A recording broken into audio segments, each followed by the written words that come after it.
Fala pessoal, sejam muito bem-vindos a mais um episódio do podcast Movimento em Foco. Estamos aqui reunidos, eu vou chamar de a nova tríade. A nova tríade. O Cássio vai ficar chateado com essa. Não, Cássio, melhoras. Melhoras, Cássio. Então estamos aqui presentes hoje com Lívia Peritz Roisman. Muito obrigado pelo aceite do convite. E eu que agradeço o convite. Boa, e eu brindei e não tomei, o que dá azar, certo? O que eu vou pedir pra você esperar agora, vamos brindar direito, porque eu tava brindando com água aqui, pra quem não tá vendo. Na última gravação, o Pedro Salles brindou com água, e com água não, Gatorade. Com Gatorade. Gatorade, e ele me mandou no dia seguinte, ou poucos dias depois, a imagem do copo com o que devidamente preenchido. Com o que deve ser preenchido de fato. Então, Mas ele tomou Gatorade no copo? tomou no copo, que ele tava doente também. Interessante. O pessoal aqui, aquele Atleta, dia, né? se juntava, Tava tudo errado. juntava os três, não dava um inteiro aquele dia. Aquele dia tava... Um espirrando de um lado, o outro mal Você do outro. percebeu uma coisa que mudou? Hoje você não teve alergia. Eu tô melhor. Ah. Tô melhor. Não é você que tá melhor. Minha casa que tá limpa. Porra. Mas é que semana passada Isso eu é tava, importante. eu tava ruim também como um todo. Tinha quase uma gripinha ali, que mas- começou com uma alergia. Agradeço a mãe da Ana, a Aninha da limpezola da Care, que ela que veio fazer a limpeza aqui em casa. Nossa, Deu certo. mãe da Aninha da Care, um brinde a você. Eu agradeço Obrigado. muito também, porque eu sou uma pessoa sofredora de Sofredora rinite. de rinite. Jura? Então, eu acho que eu ia sofrer também. Bom Tava saber foda, velho. Tava foda, eu não tava conseguindo achar ninguém. Nossa, velho. Não, e que Novelas ótima... de pelo, assim, só. Aquela coisa, e que ótimo ambiente pra se gravar um podcast, assim, né? Tá arrumado só aqui, o resto... Não, tanto que o Pedro chegou aqui naquele dia, ele falou, caramba, pô, que legal você tem cachorro. Eu falei, não, cara, só a casa que tá suja. Muito bom. Brincadeira. Mas vamos lá, a ideia hoje é a gente conversar, o título aqui do episódio é o paciente como um projeto. E por que a senhorita Lívia está aqui com a gente para falar sobre isso? Pra falar de projeto. Projeto. Lívia, fisioterapeuta, então vou fazer uma breve apresentação. É sua primeira vez aqui no episódio, no podcast, então você vai contar mais sobre sua trajetória até chegar na físio e fazer as escolhas que fez. Mas vou passar um breve resumo para o pessoal de casa saber quem é você.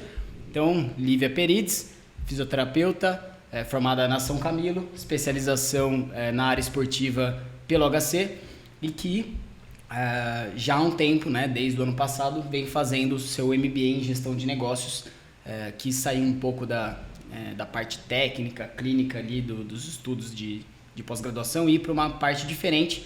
E aí a gente quer saber, conta um pouquinho pra gente, Lívia, como que você chegou na físio, e aí a gente vai desenrolando até você tomar essa decisão e a gente tá aqui porque, afinal de contas, a gente vai querer tratar de uma parte de gestão que envolve gestão de projetos e a gente encarar cada paciente como um projeto. A ideia do episódio é essa. Certamente a gestão traz ferramentas que podem ajudar a gente em algumas tomadas de decisão com os pacientes. Vamos lá. Quem é você? Por que está aqui?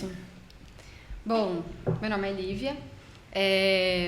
Eu me formei na São Camilo, acho que o Rafa falou grande parte. Me formei na São Camilo em 2018. Antes de me formar, eu fiz um curso de medicina tradicional chinesa, então eu já atuava assim, fazendo mais shiatsu, então já atendia alguns pacientes. Aí assim que eu me formei, eu já entrei na especialização no HC, de esporte e exercício, né? Eu aprendi bastante sobre reeducação.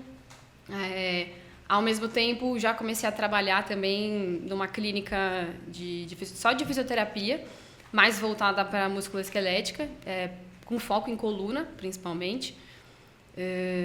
Aí, assim que me formei na especialização, fiquei mais um ano como trainee no HC. E já entrei na Care Club no Parque do Povo, a Marcela me chamou. Enfim, uma experiência muito, muito boa tem sido. E hoje estou há 3 anos na Care, pretendo continuar muito mais. E ano passado comecei então a fazer esse curso de MBA em gestão de negócios, a princípio como uma grande curiosidade.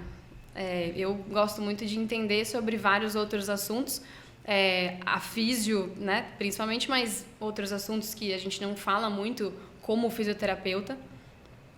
E o principal ponto foi a curiosidade mesmo, entender o que se falava no mercado né? O que se falava sobre tecnologia, como as grandes empresas estão se posicionando, inovação.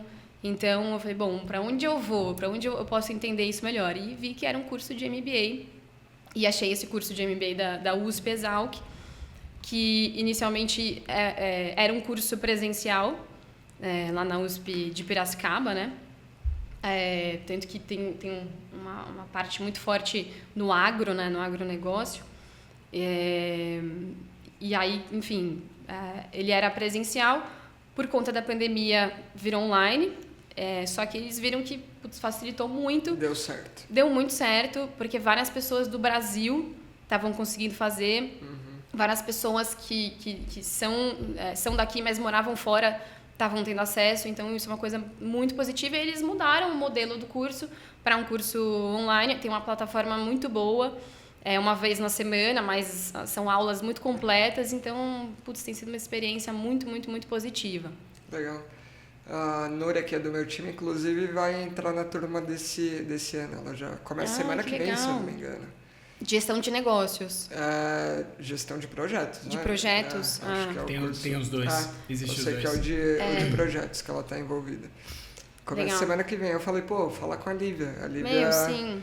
Troca uma ideia porque ela entrou no ano passado, talvez te dê um briefing do que você encontra. Pra falar. Quem começou também foi a Maiara Pimentel. Ela começou também depois de mim, ano passado também, mas mais pro final do ano. Só que gestão financeira, se eu não me engano. Então, assim, o MBA ele tem vários tipos várias vertentes, né? Gestão hospitalar, já pensando na área de saúde. Gestão agro, né? Gestão de projetos, gestão de pessoas. Então, cara, é muito amplo, mas sempre voltado para a administração, né? Esse é um ponto importante. E deixa eu até aproveitar você como alguém que fez uma pós-graduação focada na sua área, como que foi a experiência de ir para outra área e num outro tipo de curso que é um MBA, né? Que tem outro tipo de apelo, né? Talvez você tenha encontrado muita gente que você nem imagina que a pessoa trabalha com... que também não é presencial, né? Então, eu não sei o quanto que você cria vínculo com as outras pessoas. Mas, enfim, desenrola. A gente tem... Logo no início, a gente criou um grupo de todas as pessoas participantes. Então, tem um grupo maior do MBA e tem um grupo que aliás, tem um grupo maior que é de gestão de negócios e tem um grupo menor que é de gestão de negócios para pessoas de São Paulo. Então, enfim, aquele negócio de você entra no curso, vários grupos vão sendo criados. E aí as pessoas estabeleceram uma certa relação, não sei se presencial, mas cada um foi se apresentando ali, né? E eu acho que, se eu não me engano, acho que tem umas 2 pessoas da área da saúde, de mais de não sei ao certo quantas pessoas, mas muito mais de 100 pessoas. Então, tem eu e mais 2 da área da saúde, acho que veterinário, outro acho que dentista. A maioria que está lá visa o empreendedorismo, né? Abrir sua própria clínica, né? Pensando na área da saúde, mas enfim, abrir seu próprio negócio.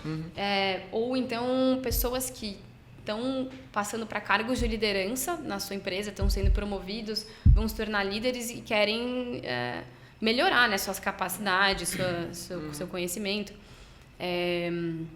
Mas, enfim, a gente queria uma relação ali num grupo, onde a gente conversa pós-aula. Então, o que você achou de tal professor? Tem aquelas coisas, tipo, você tem a resposta da prova. Quem já fez a prova, manda aí. O pessoal da organização do curso não escute. Não então. pode ficar sabendo, mas rola, né? Enfim. Como qualquer lugar, né? E aí... Minha irmã não pode escutar.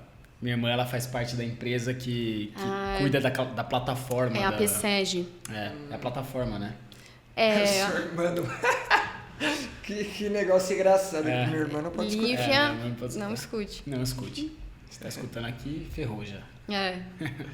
Não me interrogue, então, depois. Finge que não ouviu. Finge que não ouviu. E bom, assim, né? Qual está sendo a minha experiência de ter feito, né, um curso na minha área e um curso fora da área? Cara, o maior desafio de todos é termos. Assim, a didática não é, cara, nem de longe questionável.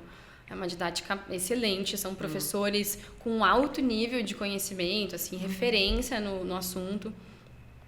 Então, assim, didática é ótima. É a questão de nomenclaturas, termos, que a maioria das pessoas que estão fazendo o curso, elas já estão mais ou menos inseridas na área de gestão. Para ou você trabalham, é tudo novidade. muita ali, né? novidade, exato. Então, elas já estão mais ou menos inseridas como, sei lá, gestores ou líderes trabalhando numa empresa ou tendo um negócio próprio, tocam um negócio da família. Então, já conheciam. Então, acho que para mim o maior desafio foi, assim, né, termos em algumas matérias, né? Porque logo que, assim, eu quando eu me inscrevi nesse curso, eu fiquei muito animada, assim, falei pro Rafa, contei, cara, vou fazer um MBA e tal. Só que quando eu me inscrevi, acho que demorou uns 3 meses para ele iniciar de fato.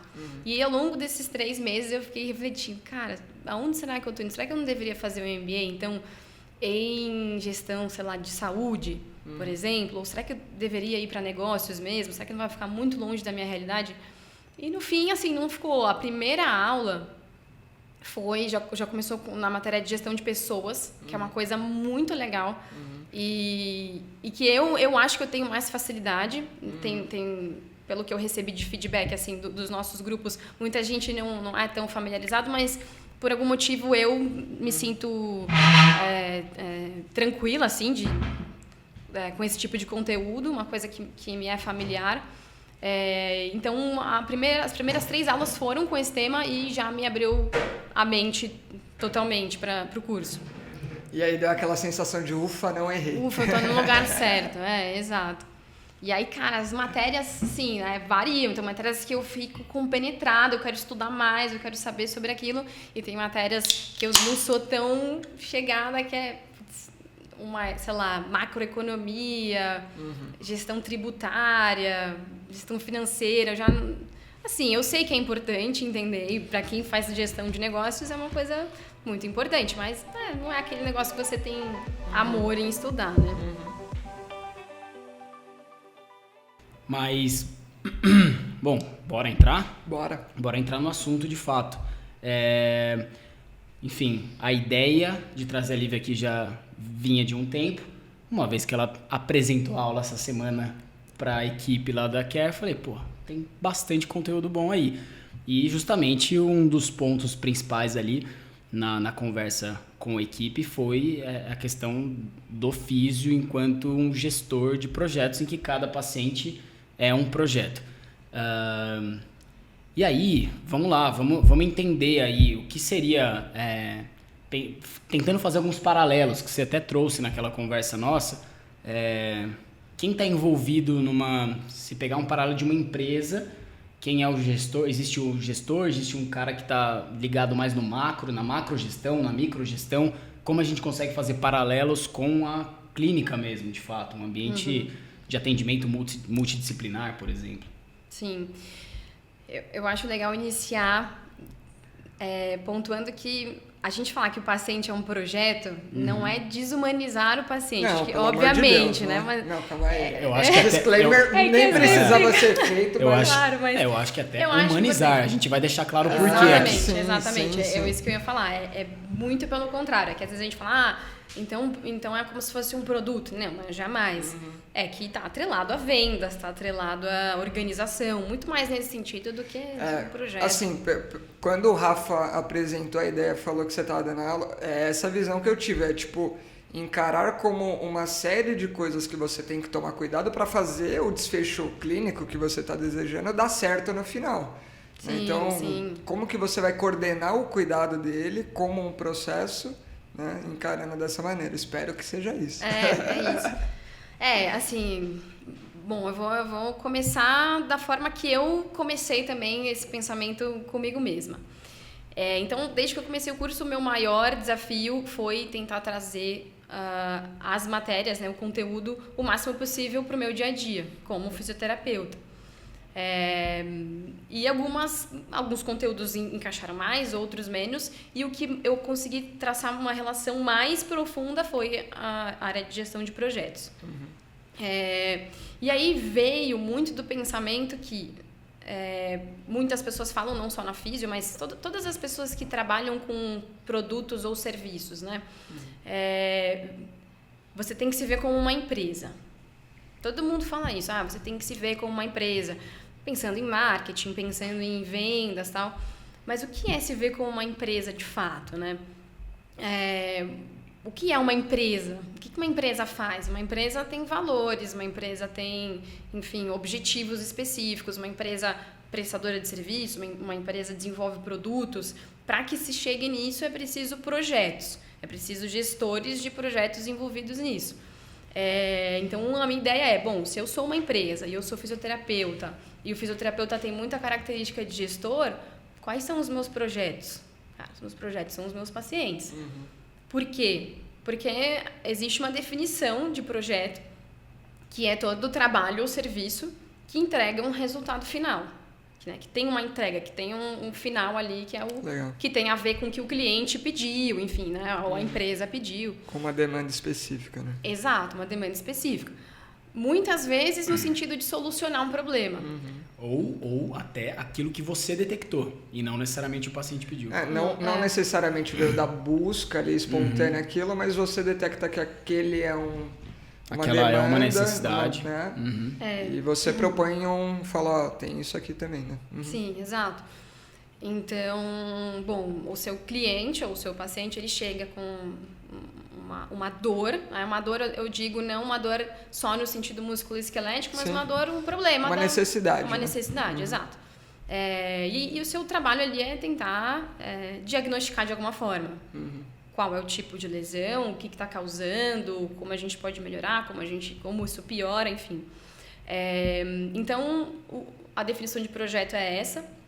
E todos os projetos são únicos, são progressivos e temporários. Então, o único no sentido de é passado um processo de customização. Sim. Nossos pacientes são únicos, né?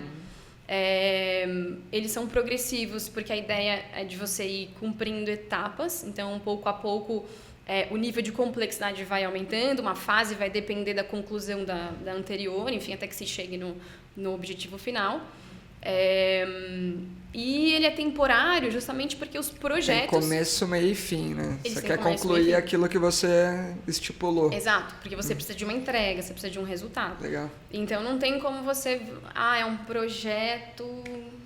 Sei lá, a vida inteira você vai ficar fazendo esse projeto. Não, assim como um paciente vem pra gente, ele não vai ficar 1 ano fazendo físio, 2 anos fazendo físio. Óbvio que depende do nível de lesão, enfim, o que ele teve. Mas a gente tenta avisar o mais rápido possível, né? Essa é a nossa meta, no fim das contas. O mesmo paciente pode solicitar mais de um projeto.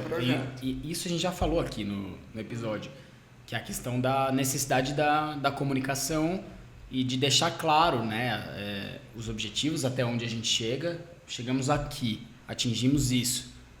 Daqui para frente seria um novo projeto com novos objetivos. Que seja a prevenção, no caso da resolução de uma queixa.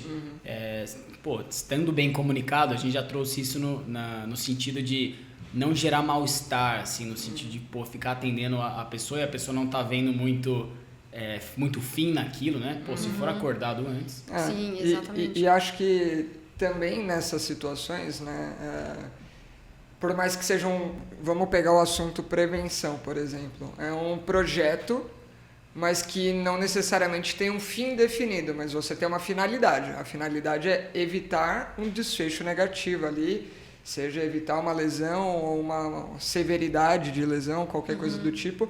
E você geralmente está enxergando janelas temporais e que essas janelas podem ser meio que atualizadas, né? Então, quero fazer a maratona de Chicago.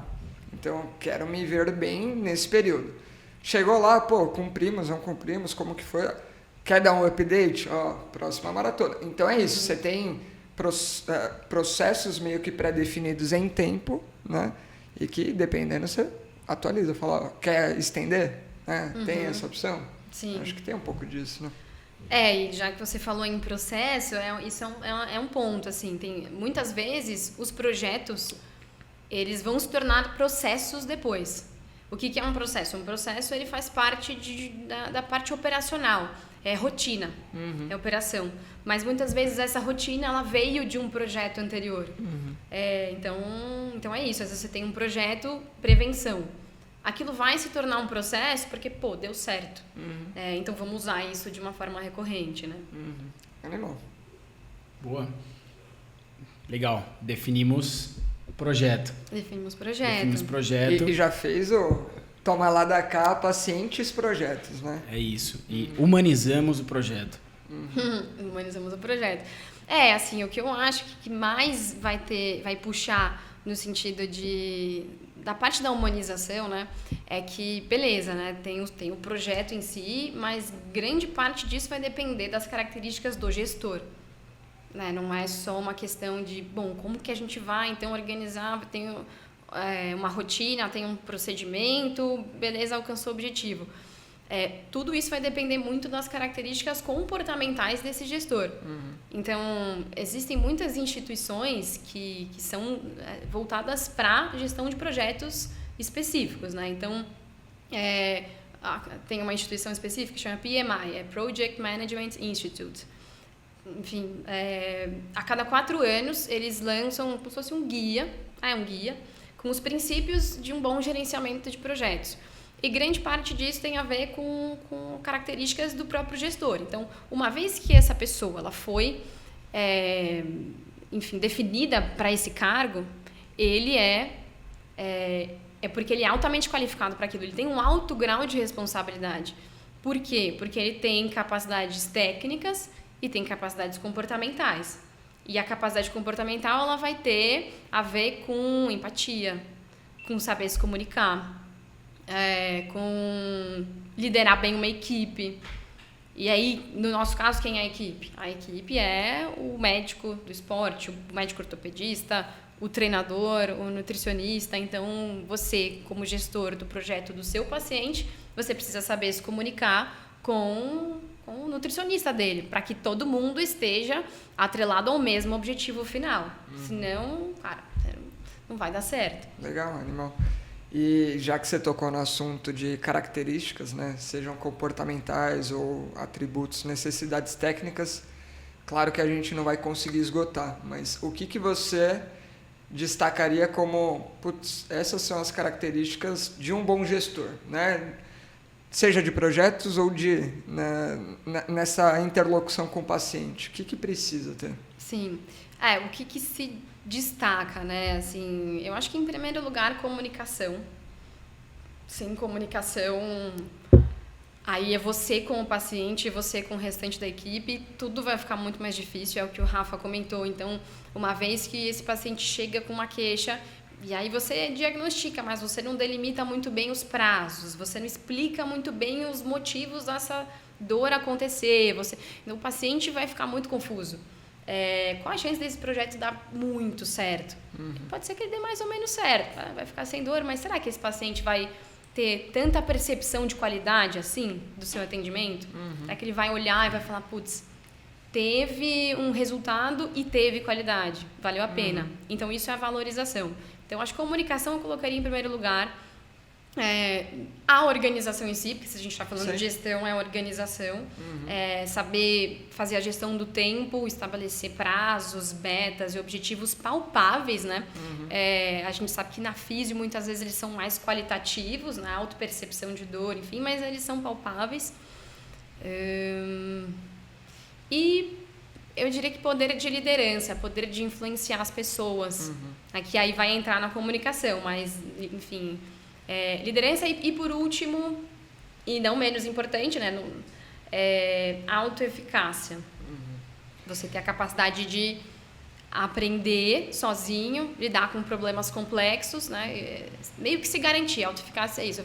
Eu me garanto que isso que é eu vou o mesmo resolver. Conceito da autoeficácia na nossa área, né? Deixar o paciente com uma certa independência. Aí, no caso, é você como gestor ter independência para pensar com a própria cabeça e falar, e aí, como que eu soluciono esse problema aqui que apareceu no meio do caminho e está me desviando. Sim. Dá para definir a autoeficácia como capacidade de enfrentamento, assim, né? Tipo, vem as adversidades, você se posiciona de uma tal forma que você é capaz de enfrentar, assim, né, as adversidades.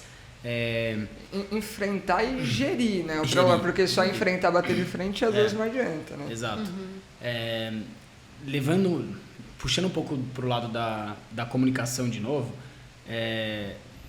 achei muito importante isso que você trouxe no começo, que é essa capacidade que o gestor, que o físio-gestor tem que ter para explicar os caminhos, explicar onde estamos, onde a gente quer chegar, qual o plano para isso, que é o planejamento terapêutico, os prazos para que isso aconteça. E acho que talvez, olhando aqui, seja uma das coisas que mais diferencia o físio mais experiente do menos experiente. Pensando por alto, assim, sabe? Às vezes você vê físios menos experientes atuando e às vezes fica só esperando esse paciente tem os agendamentos aqui, eu fiz a primeira sessão, ele tem mais 9, a gente vai trabalhar, ao final ele tá bem. E esse é um mundo ideal, né? É um mundo de fantasia, mas, cara, realmente essa parte da comunicação com o paciente, quer dizer, o que vai ser feito daqui até o final, né? Esse é o ponto. Eu posso aproveitar e dar a minha opinião e depois você complementa com tudo que você achar importante. Eu acho que assim, a organização é essencial, né? Tipo, a organização é a essência de você falar, cara, temos um caminho, né? A gente não está perdido aqui, tem um plano a ser seguido. E às vezes esse plano está na cabeça do fisioterapeuta, ele tem clareza sobre isso, mas o paciente, como alguém que está consultando alguém em busca de uma solução para a dor, né, para o problema que ele tem, muitas vezes ele está à deriva e ele quer você ali como um farol de condução para falar, me mostra o caminho. E é super comum, ainda mais na nossa situação, né, dor musculoesquelética, esse paciente está à deriva e você não informa ele sobre o caminho a ser seguido. Isso deixa ele extremamente inseguro, isso deixa ele extremamente vulnerável e atrapalha a adesão, atrapalha a evolução e tudo mais, sendo que uma das poucas coisas simples e de maior engajamento e resultado que você pode ter é comunicar os processos e decisões. Falar, eu estou identificando tal coisa, isso daqui vai conduzir a gente a fazer tal coisa, eu preciso fazer isso, isso e isso, tudo bem por você, né? Essa contrapartida que acho que é o que falta no profissional que está iniciando aí no mercado de trabalho. E foi uma das coisas que eu senti que mais alavancou o meu potencial ali com os pacientes, que é o compartilhamento da decisão. E não só como compartilhamento de eu decidir junto com ele, mas eu estou sendo consultado, né?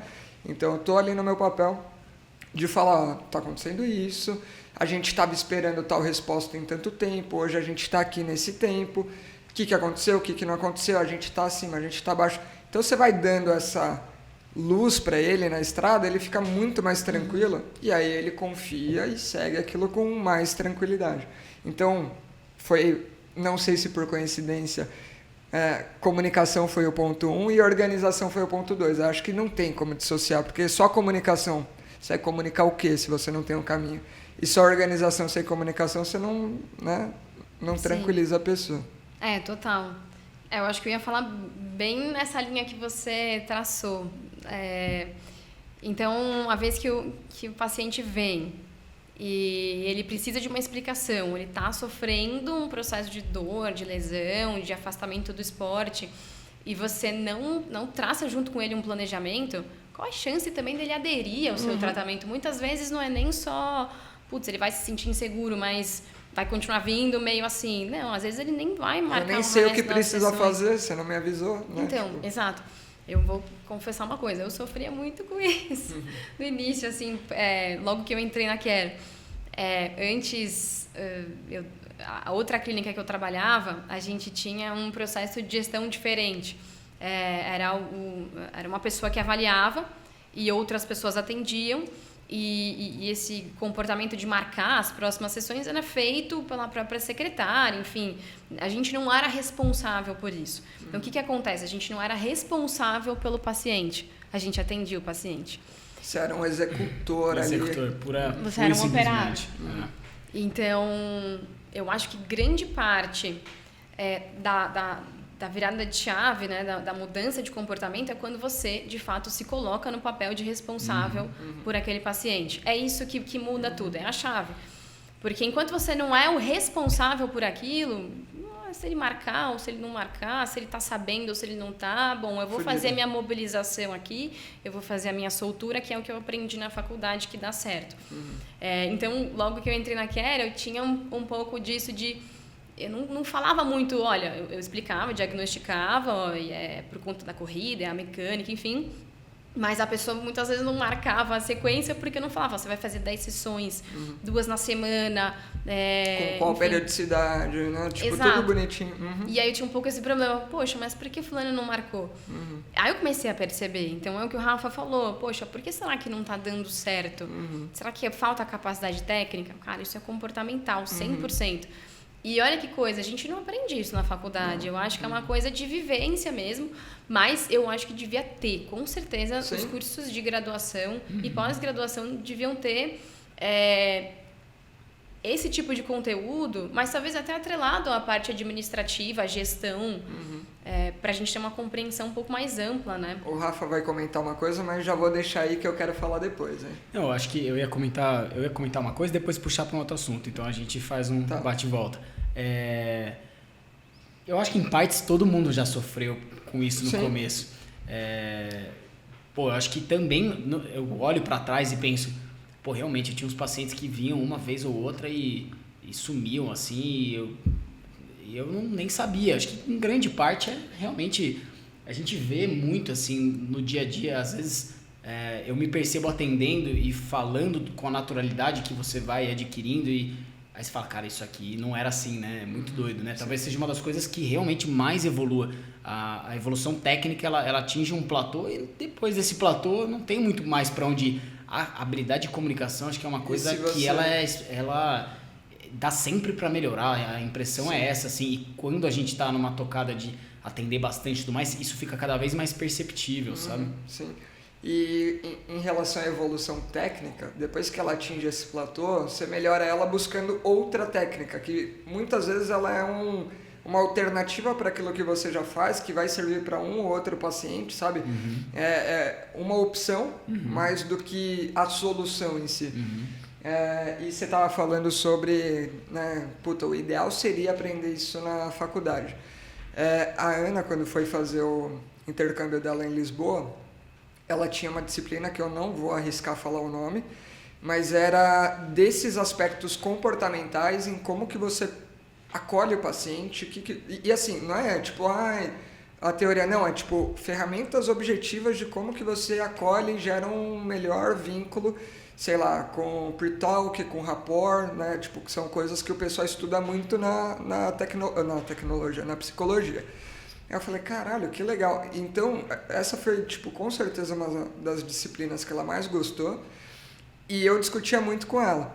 E uma das coisas que eu aprendi a fazer, que foi por conta dessa troca que eu tive com ela, da disciplina que ela fez lá, foi receber o paciente perguntando, né, como que foi esse processo.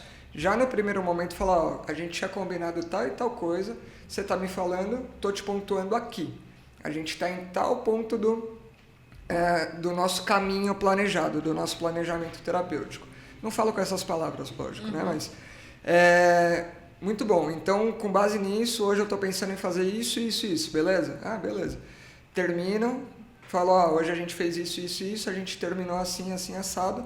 Espero que na próxima você faça tal e tal exercício e chegue assim. É um resumo, cara, como se fosse uma aula. É um resumão. É o professor bom que pontua em que ponto da matéria você está, onde pretende chegar, em que ponto parou e o que vai ser a seguir. É isso. E, cara, se eu não tivesse tido esse contato, talvez eu ia estar penando ou ia ter que aprender meio que as duras penas, assim, sabe? Então, esse aprendizado eu tenho certeza que pode ser facilitado. E nem precisou eu estar lá para aprender isso, só precisou ela ter me apresentado a ideia. Eu falei, caralho, como eu nunca pensei nisso antes? Sim, totalmente. E é isso, assim, são coisas que são simples, estão muito ligadas com o nosso dia a dia, mas talvez a gente só pare realmente para pensar na importância delas quando você está cara a cara com o paciente e vê que algumas coisas não estão dando certo, provavelmente por conta de uma falha de comunicação, né? A princípio, e de organização, né? Aí, nesse sentido, existem, enfim, vários termos, vários tipos de conceitos, né, que a gente pode colocar, que é, por exemplo, a gestão por competências, né?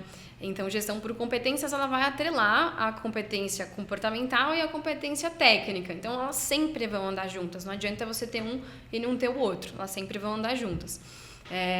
E dentro disso existe o conceito do chá, que é CHA, né? Então, o chá, ele vai envolver os dois tipos de competência. Então, C é o conhecimento, que é o saber. Então, essa é a parte técnica, né? Você precisa saber, primeiro de tudo, saber. Não basta só comunicar e não saber. Primeiro saber. Segundo ponto é o H do chá, então, que é a habilidade. Então, a habilidade é, eu preciso saber, mas eu preciso saber fazer. Transformar aquele conhecimento técnico em algo palpável, né? Num resultado ali. Não só na teoria. E, por último, é a atitude.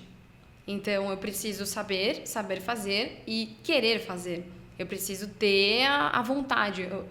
Aí entra a questão da autoeficácia também. Eu sei, então eu tenho competência suficiente para abordar, enfim, e fazer isso virar um resultado final. E aí, por fim, dá para colocar um julgamento ali que é como, quando e onde, né? Misturado nesses dois tipos de competências. Então, isso sempre vai andar junto, né? Eu queria voltar um pouquinho só na história que eu acho a gente passou muito rápido por ela, eu queria abordar mais ela. É a questão da macro e da macrogestão. Então, a gente pega um paciente, tem um objetivo, uma prova, fala uma prova. Sei lá. Maratona de Tóquio. Maratona de Tóquio. Mas tá muito perto, não. Muito perto. Vamos mais longe, né? São Silvestre. São Silvestre. Pra ser diferente. Corredor de primeira viagem, né? Tá começando aí, tá fazendo seus 5K, tem a Maratona de São Silvestre. Vai correr os 42 de São Silvestre. E aí, beleza, ele tem esse objetivo maior, no fim das contas. Aí a gente estava situando o fisioterapeuta dentro do projeto Maratona de São Silvestre. Quem vai estar envolvido ali, né? Pensando num ambiente multidisciplinar, em que, enfim, existe a disponibilidade, a facilidade disso acontecer. Bom, a gente vai ter médico do esporte, nutricionista, o próprio físio, treinador de força. Estou falando no mundo ideal, né? Treinador de força, treinador de corrida. Sim. E mais outros por aí. Aí é legal, isso é interessante, né? Realmente o entendimento do papel de cada um, a composição do papel de cada um, que é nichada. A gente tem, enquanto físio, nosso objetivo a partir da avaliação com esse paciente. Vai entrar aí todas as habilidades de comunicação com o paciente para elaborar o plano com ele e tudo mais, de acordo com o que a gente encontrou da parte musculoesquelética, da parte de movimento. E o objetivo do físio vai trabalhar junto com outros objetivos definidos pelas outras áreas em prol desse objetivo maior, né? E aí, esse entendimento acho que é bem interessante, né? Queria que você abordasse um pouquinho mais disso. Eu falei muito, mas eu deixei a bola para você continuar, talvez. Sim. Não, mas eu entendi. Apesar de ter sido confuso, tô brincando. Foi extremamente claro, Pira. Eu tentei ser.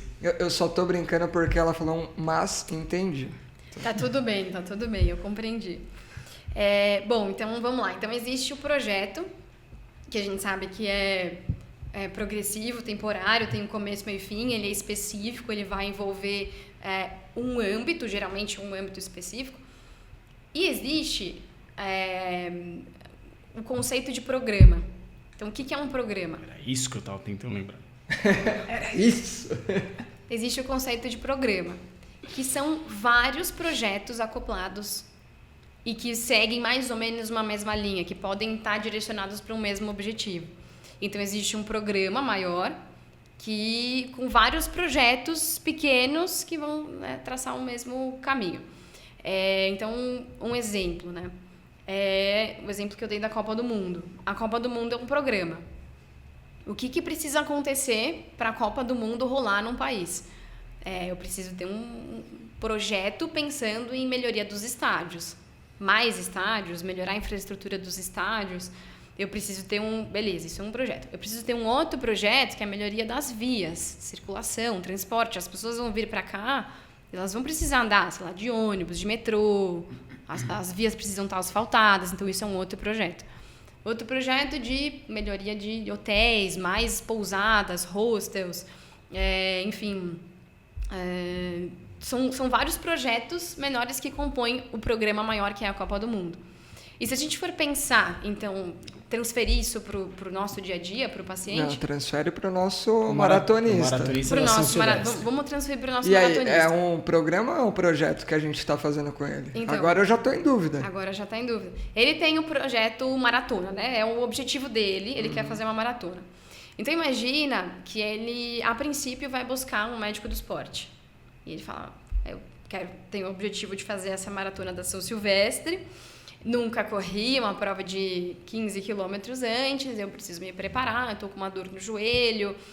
E aí ele vai identificar, realmente, você precisa começar a se alimentar melhor, você vai precisar fazer um treino de força, vai precisar melhorar essa dor no joelho. Então, o médico do esporte ele vai ficar na posição de gestor de um programa, porque ele vai gerenciar da forma macro e direcionar os gestores de projetos individuais. Então, o projeto fisioterapia, o Rafa é o gestor do projeto fisioterapia, porque ele vai gerenciar a questão da dor no joelho dele para ele fazer a maratona, a São Silvestre.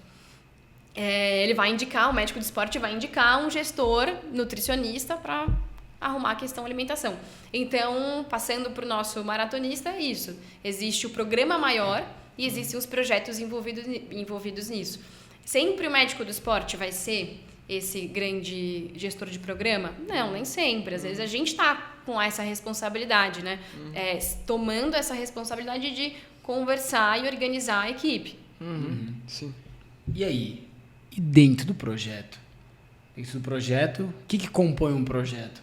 Agora eu vou levantar essa bola. O paciente, Programa, projeto, o que tem, né? Programa, como que ramifica? projeto, e aí no projeto eu vou ter, de repente, com o meu maratonista da São Silvestre, mais de um objetivo, de repente. Como que eu elenco isso? Vamos lá, o maratonista com dor no joelho, será que ele está num momento que permite a reeducação? Será que ele está... É mais ou menos isso? Mais ou menos isso, ou até em termos de definição de objetivo. A gente tem um objetivo de melhora de movimento, que a gente julgou necessário, de acordo com uma avaliação, ao mesmo tempo que esse paciente também tem dor, então em paralelo rola uma outra necessidade. A gente está falando de duas necessidades, talvez uma terceira, talvez você identifica que ele realmente tem um déficit de força ali, que também compõe a necessidade da físio. Como é que a gente elenca isso? Quais são as ferramentas dentro de um projeto para a gente elencar necessidades, esse tipo de coisa? Aí eu acho que vai partir do seu diagnóstico, né? E do que a pessoa traz como as prioridades. Isso é bem... cabe a nós, né? Como físio. Sim, agora eu estou tentando levantar a bola pro paralelo com a gestão mesmo. Sim, cabe a nós como físio, então é isso, identificar junto com o paciente quais são as prioridades, né? Mas, eu não sei se é isso que você está querendo falar, mas talvez eu pensaria um pouco em... o que uma coisa... Às vezes uma coisa vai levar a outra, né? Então, se um projeto ele vai depender de fases a serem desenvolvidas, então eu preciso completar uma para depois melhorar a outra, né? Então, é uma questão de, esse é o meu objetivo final, mas quais as bases que eu preciso desenvolver para que esse objetivo final seja alcançado. E aí, dentro disso, também tem a questão de gerenciamento de risco, né? Então, eu preciso entender quais os principais riscos desse meu objetivo final não dar certo. Qual a probabilidade desse risco acontecer? E qual o grau de impacto dele? Então, elencar esses principais riscos e dá para fazer em formato de conta mesmo. Então, tem é como se fosse um gráfico de gerenciamento de riscos, né, para entender o grau desse risco. Não sei o que você vai falar, mas espero que seja isso, porque a galera da nossa área entende muito errado o risco. Entende risco como chance. Tem risco de se machucar, então tem uma chance alta de se machucar. Tem nada a ver com isso. Às vezes não, exatamente. Não, você pode ter um grau baixo de risco, muito baixo, baixo, médio, alto, muito alto. Isso é uma conta fácil, assim. Então, imagina que de 1 a 5, então eu tenho a probabilidade, e de 1 a 5 eu tenho o grau, né? O impacto, né? O impacto do que pode acontecer. Do que pode acontecer. Então, se isso vier a acontecer, o quanto vai prejudicar o resultado final. E aí você soma, bom, é uma grande probabilidade, 5 pontos. É um grande impacto. Cara, 25. Então, 25 já está numa zona de um alto grau de risco. Então, esse risco eu vou precisar gerenciar primeiro. Então, se a gente for pensar... Isso é prioritário, né? Se a gente for pensar, por exemplo, no caso de um edema ósseo. Eu acho que é muito fácil pensar nesse tipo de lesão. Então, qual é a chance desse edema ósseo se tornar uma fratura por estresse se a gente não cuidar, não regular o impacto? Bom, aí vai depender de algumas coisas. Do perfil do paciente. É uma pessoa mais ansiosa, que não costuma escutar muito e...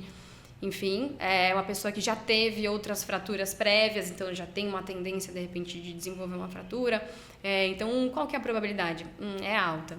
E quanto vai impactar? Alta também. Então, gerenciamento de risco é isso, entender o grau e já tentar se precaver o máximo possível. Não, e é animal isso, porque vou pegar um comparativo de lesões diferentes para expor meu raciocínio, que é, sei lá, bolha em corredor. Cara, é uma alta chance. Tipo, das lesões que acontecem, talvez seja uma das mais frequentes aí que a gente tem. O impacto, no geral, a pessoa consegue. Então, um impacto de razoável para baixo, no geral, né? A não ser que seja a bolha que vira o pé de bolha, né? Mas, enquanto você pega outra lesão que talvez a chance dela acontecer seja menor, mas o desfecho, se ela acontecer, seja impactante. Cara, né, o que é prioritário aí, né? O que você tem que gastar energia para... Uma vai tirar o cara do jogo, a outra você consegue seguir apesar dela, né? Então, tipo...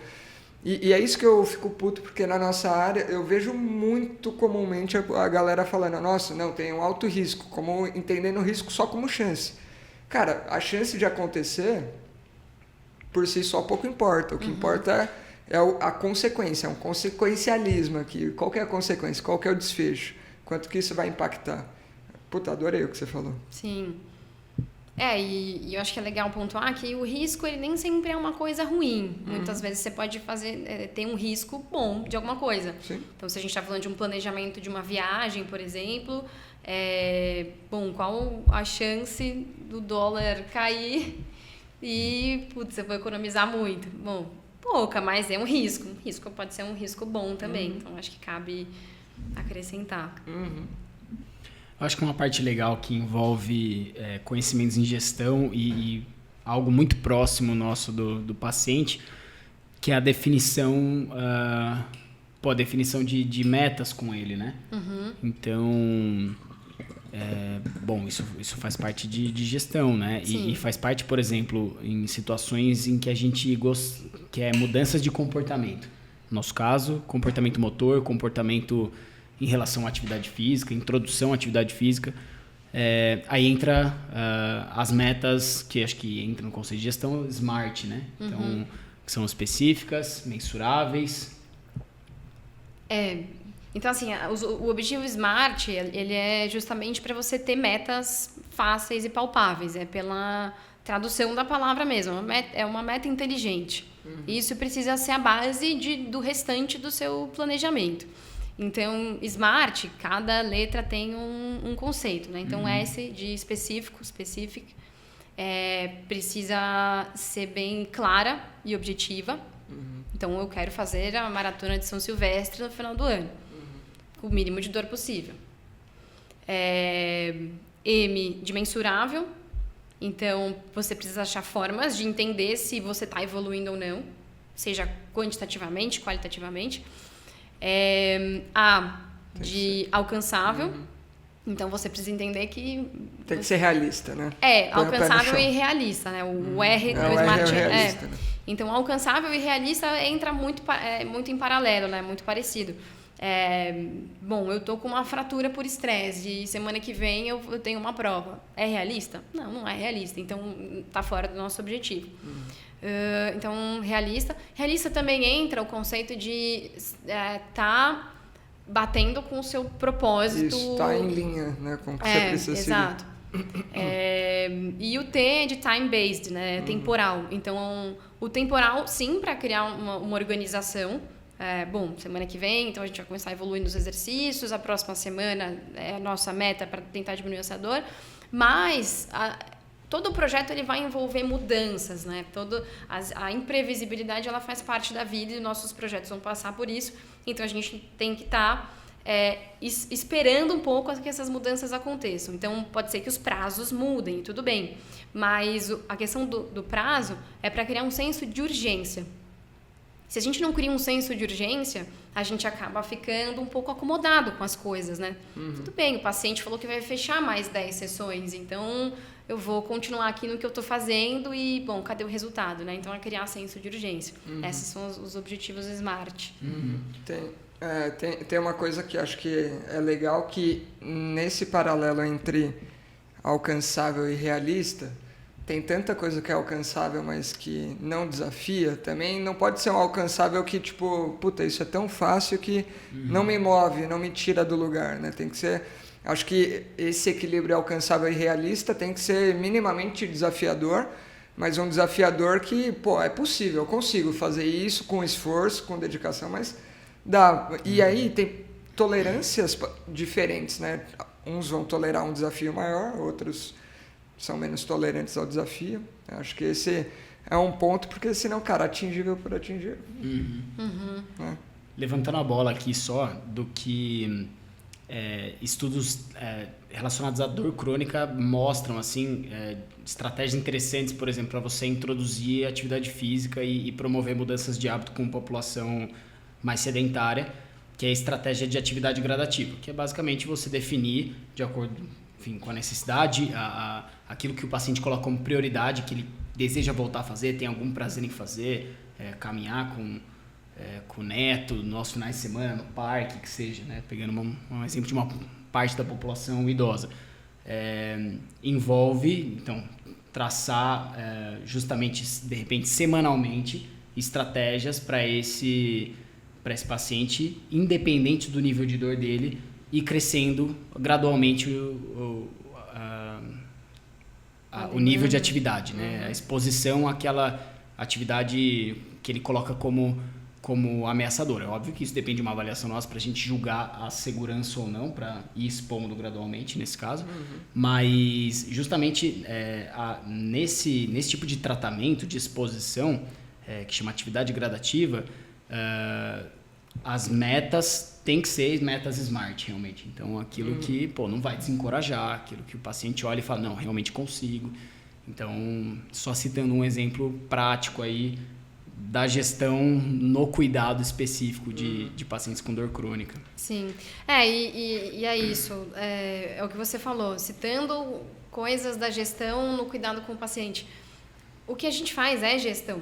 A gente está gerindo o tempo inteiro, desde a hora que o paciente entra, a gente está gerindo a sessão em si. Sim. Então, eu vou fazer... A organização, né? Isso é legal mesmo falar. Então, eu vou fazer aqui 5 minutos, vou usar o laser, depois vou fazer uma soltura, fazer uma ativação aqui na maca, depois vou progredir com exercícios em pé, um apoio unipodal, vou colocar ele na esteira, usar alguns comandos e no final a gente vai fazer uma crioterapia.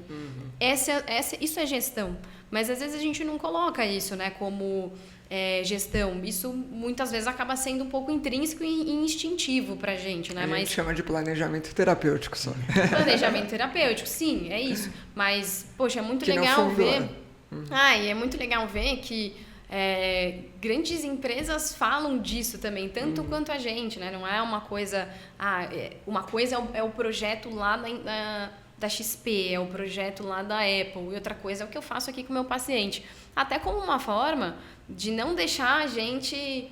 É óbvio que, assim, eu sei que a gente não se sente assim, mas grande parte do nicho de fisioterapeuta se sente um pouco inferior no sentido da classe, né? Enfim, de saúde, né? Então, a gente coloca, às vezes, o médico como superior, o físio então, não tem tanta... Eu acho que esse é o ponto que você tocou lá atrás, que é do físio não ser tecnicista executor. Assim, se você se mantivesse na posição de executar, porra, dificilmente esses conceitos de gestão viriam à tona. Porra, você se colocar como responsável. Para mim, desde sempre, isso é ser fisioterapeuta. O cara que executa, ele pode saber um pouco de fisioterapia, mas na minha cabeça, ele sabe de fisioterapia, mas ele não é fisioterapeuta, ele é um executor. Cara, e tem muita gente que de fato é executor. Tem muita gente. Tem muita gente que é. E assim, obviamente não tô dizendo que é um problema, tô, na verdade, levantando a bola do que a gente tá trazendo na conversa aqui, que é a necessidade de se responsabilizar pelo paciente, se colocar nessa posição de gestor mesmo. Acho que isso engrandece a profissão, não tem jeito. Mas tem, às vezes, bom, a gente fala de gestão e a gente acaba colocando várias áreas juntas e metas de prazo, né? Porque também no esporte isso facilita muito, né? Porque às vezes a gente tem uma meta de uma prova, tem pouco tempo, o que a gente vai fazer? Plano A, B e C. Enfim, tem o médico de esporte, tem o Nutri, muitas vezes fora do esporte isso não acontece. Mas, então a gente vivencia muito essa parte de gestão, né? Mas tem alguns físios, e aí também é longe de criticar, mas é característica de atendimento. Cara, não é só físio, toda a área tem toda isso. A área. Dá pra abrir o guarda-chuva, entendeu? Com certeza. E assim, tem alguns físios que eles se vendem, realmente é o marketing deles, como executores de mobilizações, manipulações, enfim, é uma coisa meio específica. Fui lá, o cara me estralou, puta, fiquei bem. Tá bom, enfim, cada um tem o seu nicho. E, cara... Esse cara, se ele não é, vamos dizer assim, o melhor dos gestores enquanto cuidado em saúde, pode ter certeza que ele é gestor com o negócio dele. E sim. Né? De vendas e tudo com mais. Certeza. Né? Tipo, às vezes é isso, ele leva a característica da gestão para um lado realmente mais comercial e saber vender aquilo da técnica e tudo mais. E se ele é um baita especialista naquilo e tem alguém que identifica quando isso é interessante ou não, tá feito. Alguém tá fazendo a gestão. A gestão vai acontecer sim ou não, você sabendo ou não. Alguém vai fazer, pode ser você. Acho que é esse o ponto. Eu estava falando essa semana, tive a reunião com a Clarice, e ela estava com várias ideias em relação ao futuro da fisioterapia, falando como que vai ser o fisioterapeuta daqui 10 anos, 2030, 2035, a gente já tem que pensar nisso, porque você tem muita tecnologia, você tem... inteligência artificial, você tem muita coisa e o fisioterapeuta executor vai ficar de fora porque a tecnologia vai decidir isso para ele. E eu não sei o quanto que vocês gostam de tecnologia, a Lívia pelo jeito gosta, mas tem a Singularity University que discute ideias para o futuro em todas as áreas, né, e como que a fisioterapia vai mudar as relações humanas e de trabalho. E tem um dos caras lá que eu não lembro quem é, mas depois a gente pega a frase e descobre, que ele fala, cara, você tem medo de ser substituído por uma máquina? Não trabalha como uma máquina. Né? Você tem medo de ser substituído porque você é um executor? Não trabalha como um executor. Então, isso do Rafa falar que tem que se colocar na posição, cara, você quer gerir, mas você vai assumir o risco também de estar na posição de gerir e vai... ver o que você precisa fazer, né? Vai assumir a tal da autoeficácia e se põe à prova aí, vamos ver. Porque não é só querer, né? Tem que mostrar o resultado lá no final. Sim. É muito legal pensar na fisioterapia do futuro, né? E eu acho que grande parte dos meus objetivos quando eu quis entrar nesse MBA é isso. O que o mercado tem pra gente, né? O que se fala sobre tecnologia, sobre futuro. E em uma das aulas, se eu não me engano, eu acho que foi, não sei se foi economia ou planejamento estratégico, enfim, o professor citou uma referência sobre o quanto dura uma empresa, o quanto durava antes e hoje o quanto dura. Assim, de forma generalista, né? Não são todas, obviamente. Mas, na época dos nossos avós, né? Sei lá, 60 anos atrás, mais ou menos, as empresas tendiam a durar muito mais tempo. Então, imagine um gráfico, uma parábola. Essa empresa ia se desenvolvendo e ela chegava no seu valor máximo, no seu potencial máximo em 30 anos. E a tendência é que, se ela não passasse por processos de inovação, em 30 anos ela ia cair de novo. Pra gente, hoje, esse tempo ele tá mais enxuto. Então, é um período de 20 anos que a gente tem para uma empresa se desenvolver. Caramba, eu jurava que era menos. 10 anos para ela tomar ali sua proporção máxima e 10 anos para ela parar de Ah, tá. O ciclo todo. Tá. O ciclo todo 20. Então, se ela não passa por processos de inovação, né? E, cara, inovação, quando a gente pensa em inovação, a gente acha que é só voltado para a tecnologia. Sim. E isso é muito legal, porque não tem nada a ver. Hoje existe uma tendência muito grande das empresas com mais sucesso serem as empresas que são voltadas para soluções de problemas humanos, soluções de problemas sociais. Então, o que vai envolver a solução de problemas sociais? Pode ter a tecnologia. A tecnologia como facilitador. Como um facilitador, exato. Mas você precisa de características humanas. Obrigado. 100%.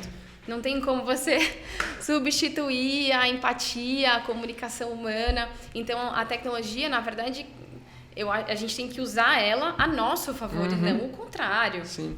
Mas, com certeza, o mercado vai passar por uma mudança muito grande. Muitas profissões não existem mais e muitas profissões se tornaram reais. Muitas profissões vieram a se consolidar por conta da transformação tecnológica e da inovação. E sempre foi assim e não vai mudar. Na verdade, isso só vai acontecer com mais frequência.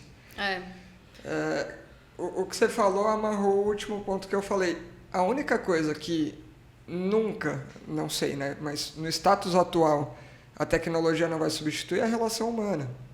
E, cara, mesmo que a máquina consiga fazer um puta algoritmo que fala, cara, para esse cara você tem que fazer, sei lá, uma mobilização X e não Y, né? E mesmo que tenha a outra máquina que executa isso, né, no final das contas, cara, será que qualquer pessoa vai deixar uma máquina te manipular, outra máquina decidir, se não tiver alguém ali no meio do caminho falando, o processo é esse, tô te acolhendo, sabe? Ter esse aspecto humano do, cara, criar o vínculo. Você cria o vínculo com a câmera, velho? Você cria o vínculo com o microfone? Sei lá. Tem tanta coisa para falar em cima disso. É aquela história, né? Que o resultado de uma terapêutica é a soma de placebo, é a soma de viés de cuidado, é a soma... E aí, o viés do cuidado, né? Então, é isso. E assim, eu tenho muita coisa na mente do que o Franco falou, do que o Rafa falou, mas puxando um pouco para o lado da inovação de novo, né? Então, a inovação, ela é algo que vai... Ela só é uma inovação, de fato, quando cai na mão do povo. Quando as pessoas usam e existe uma mudança de comportamento. Seja dentro de uma empresa, seja fora dessa empresa, enfim. E aí, pensando nisso, a inovação ela pode ser uma mudança no seu modelo de negócio. E é o que a gente está falando. Então, quais são as características do fisioterapeuta do futuro? Ele é só executor ou ele é um fisioterapeuta que tem habilidades comportamentais muito bem desenvolvidas? Isso, para mim, é uma mudança no modelo de negócio. Então, você vira um gestor de saúde daquele paciente. No paradigma, né? Nem só o modelo de negócio, é o modelo de você formar pessoas acima de tudo, né? Você vai formar o tecnicista, ou você vai formar alguém ali para o vínculo empático com outras pessoas que talvez entendam um pouco da técnica, talvez entendam um pouco dos outros processos, mas entende muito mais de como que você lida e faz a pessoa entender que aquele é o melhor caminho, entendeu? Sim. E aí, pensando nesse medo, assim, das pessoas, o que será a fisioterapia do futuro? Será que eu vou ser substituído? O que a gente vai estar fazendo? Existe uma coisa que é, basicamente, gestão de problemas, né? E existem 3 tipos de problema. Os seus? Os seus, os meus, os nossos. E os deles. Tô brincando. Existem 3 tipos de problema. Existem os problemas conhecidos, que a gente já conhece e para esses problemas já existem soluções, então eles não são problemas nocivos, assim, né? Eles são problemas, mas a gente já encontrou uma forma de driblar. Existem os problemas conhecíveis, que esses são problemas que estão associados ao presente, que a gente pode achar formas de melhorar.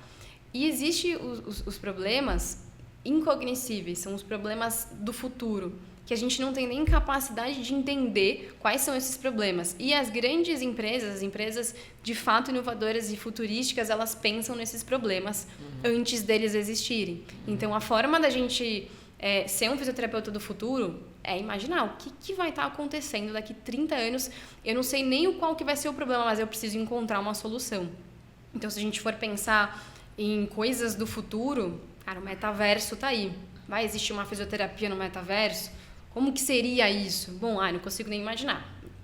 Vamos tentar imaginar. Eu acho que é uma coisa super cabível, assim. É difícil, justamente por isso que é incognoscível, né? Então, coisas do futuro. Fudido. Próximo papo com a Lívia vai ser sobre metaverso.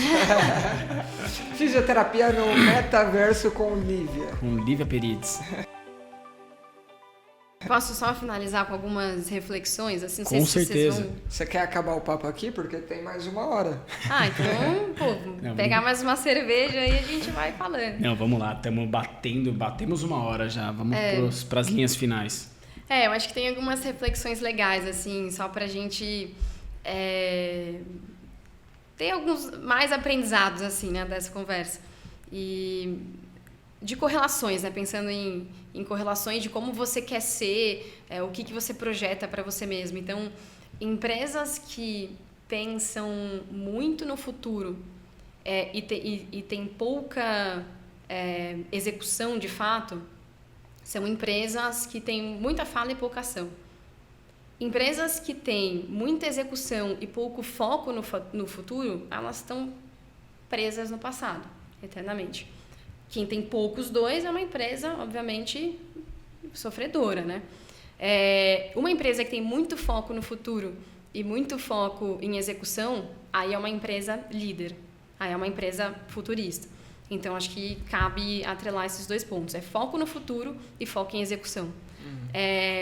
Tem uma outra coisa legal de pensar também, que existem 5 fatores, existem 5 pontos para que a gente consiga, de fato, ver uma mudança acontecer. Seja um planejamento ser executado de uma forma efetiva, de fato, seja uma mudança que você quer ver em você mesmo. Então, existem 5 pontos base para que isso aconteça. Então, o primeiro ponto a gente pode usar como recursos. Então, eu preciso ter recursos para alcançar um certo objetivo. Segundo ponto, eu preciso ter skills. Eu preciso ter habilidades, sejam técnicas, sejam comportamentais. Eu preciso saber identificar meus pontos fracos e saber buscar reforços. Então, o terceiro ponto, reforços. Eu preciso ter um plano de ação. Se eu não tenho um plano de ação, bom, eu vou ficar girando em torno de nada, né? E o último ponto, eu estou tentando lembrar. O último ponto.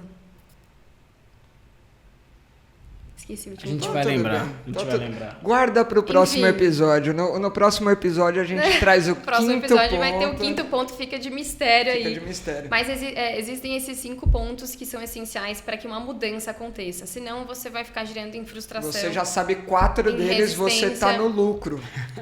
Exato. Só falta o último, que nem deve ser tão importante assim, né? Eu ia procurar agora, mas nem sabia como procurar pra gente não deixar a conversa no vazio aqui. Eu acho que eu tenho aqui. Não precisa. Vai, deixa no pra ar, próxima. deixa a curiosidade. Vou deixar um mistério, depois a gente escreve ali escreve, isso. Boa.